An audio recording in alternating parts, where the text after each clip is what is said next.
জয় হিন্দ বন্ধুরা, এখানে একটা ভাই কমেন্ট করেছে, দাদা চোখের অপারেশন হলে আর দাঁতে পোকা থাকলে মেডিকেলে কোনো সমস্যা হবে কিনা। দেখো, তোমার যদি দাঁতে পোকা থাকে তাহলে মেডিকেলে কিন্তু সমস্যা হতে পারে।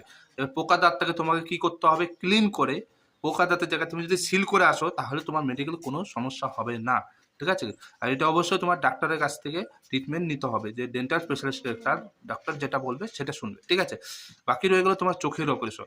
অনেক ক্যান্ডিডেটের কি হয়, ছোটবেলা থেকে চোখের প্রবলেম থাকে, লেজারের প্রবলেম, তারপরে চোখে ছানি থাকলে, চোখে যদি ছানি অপারেশন হয় তোমার, তাহলে কোনো সমস্যা হবে না যদি তোমার চোখ ঠিক থাকে।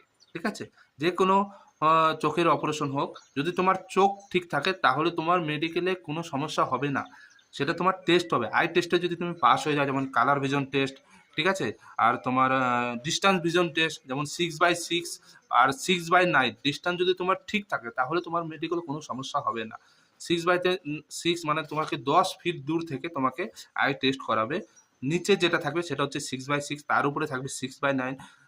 সেই নাম্বারগুলো তোমাকে বলতে হবে, তোমাকে 10 ফিট দূর থেকে ডাক্তার পয়েন্টার নিয়ে ওই তোমার অক্ষরগুলো দেখাবে, সেটা দূর থেকে তোমাকে বলতে হবে। যদি তুমি বলতে পারো তাহলে তোমার চোখের কোনো সমস্যা নেই, মানে আই টেস্টে তোমার যা যা হবে সেটা তুমি যদি পাস হয়ে যাও তাহলে তোমার মেডিকেলে কোনো সমস্যা হবে না।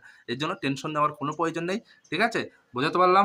যদি ভিডিও ভালো লাগে ভিডিওটি লাইক করবে, আর চ্যানেলে যারা নতুন আছে চ্যানেলটি সাবস্ক্রাইব করবে, আর কমেন্ট করবে। এরকম যদি কমেন্ট করে আমার খুব ভালো লাগে, ভিডিও করার উৎসাহ যায়। সবাই ভালো থেকো, সুস্থ থেকো। জয় হিন্দ, জয় ভারত।